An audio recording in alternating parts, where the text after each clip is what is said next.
I'm pretty sure that the majority of you watching this are doing too much work, especially in the gym. That seems to run counter to what we hear and see on Instagram, where you have to beat yourself bloody in the gym and just continue to train and stay hard and just go for it all the time. Yes, we do need to adequately introduce effective stimulus in order to grow, but there's a part of the equation that a lot of you guys are missing, and that part is rest. What are you going to do for the other 23 hours a day? You need to rest. And today I want to talk to you about the benefits of rest and why more rest and adequate rest is really what is going to help you continue to make progress, keep your gym life sustainable, and just attain the physique that you want to attain. To really understand the importance of rest and how it relates to you achieving your dream physique or the strength goals, you have to understand the stimulus recovery adaptation curve, or SRA curve for short. Now, this sounds like a lot of fancy scientific jargon, but it comes down to this. When you introduce a stimulus, say you go into the gym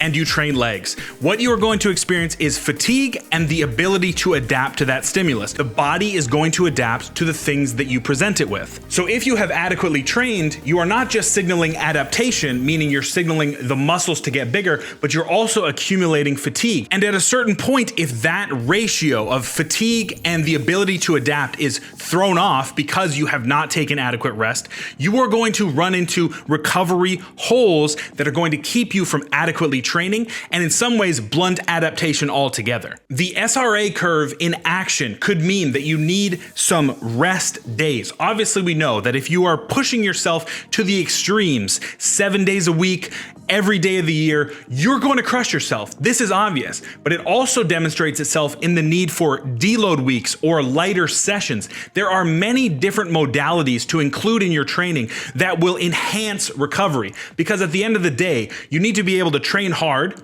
rest, come back in the gym and train just as hard, if not harder, to continue to experience adaptation. So many of us get caught in this idea that we need to be super alpha or super human and continue to train even past our recovery limits, but we are missing an important and fundamental part of the process, and that is rest, to be able to continue to adapt. Hopefully I have convinced you rest is important. Now let's talk about practically how do we schedule our rest days and how do we schedule deloads. So first off, if you are very new to training, rest days are still important, yes, but they are not as important as if you are very deep into your training career. I would, as a beginner, schedule 2 to 3 rest days per week. This is a general recommendation for most people. I have found through trial and error with my own training and with my clients that 2 to 3 rest days per day is usually the sweet spot. Individual difference plays a factor here. So if you're saying to me, oh, I only rest 1 day a week and I feel really good, that's totally fine. I get you, I understand you. But for a general recommendation, 2 to 3 days of rest per training week is usually going to set you up for the best adaptation. As you advance in your training career, you may start to realize that some muscle groups take longer to recover, or some exercises are more taxing to your system. For example, most people find the deadlift to be incredibly taxing.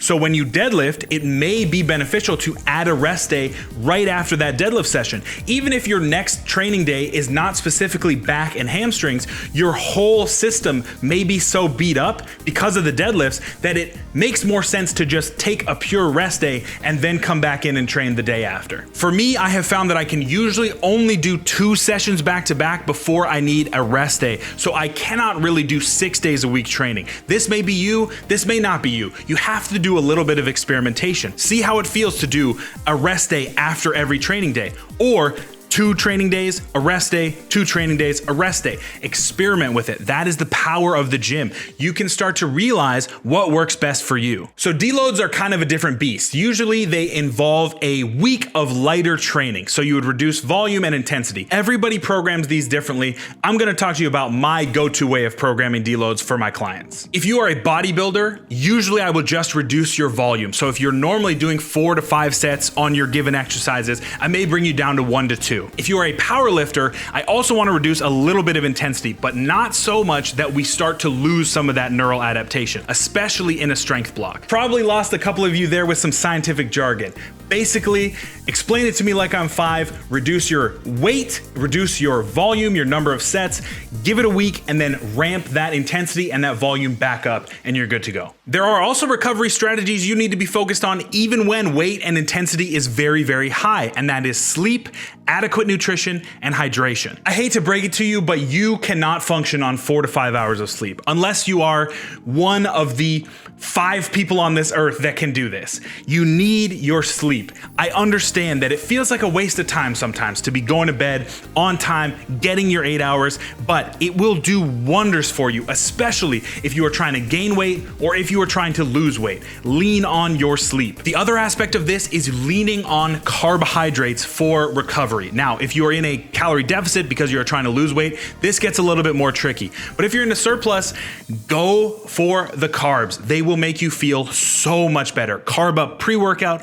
post-workout, throughout your training days, throughout your recovery days, you will feel a lot better. If you're on a deficit, you can still intelligently time your carbohydrate intake around your training bouts. So maybe pre-workout, you front load a lot of those carbs that you're going to eat anyway, and that way you feel better in the gym. Post-workout, you go more protein, which will continue to aid in recovery. This is the 10,000 foot view. I could go into depth about all of these topics, but I wanted to bring this to your attention because I see so many people pretty much wasting their time in the gym because they are not supporting the activities they're doing in the gym with adequate recovery modalities outside of the gym, and that's why they're not growing. I want you to be the best you can be, and to be the best you can be, you have to treat rest and recovery with the same level of effort and mental focus that you treat your training days. It is as important, if not more. Thanks so much for watching. If any of these concepts like intensity or volume flew over your head, you've got to click on this playlist of videos right here where I go in depth about all of these concepts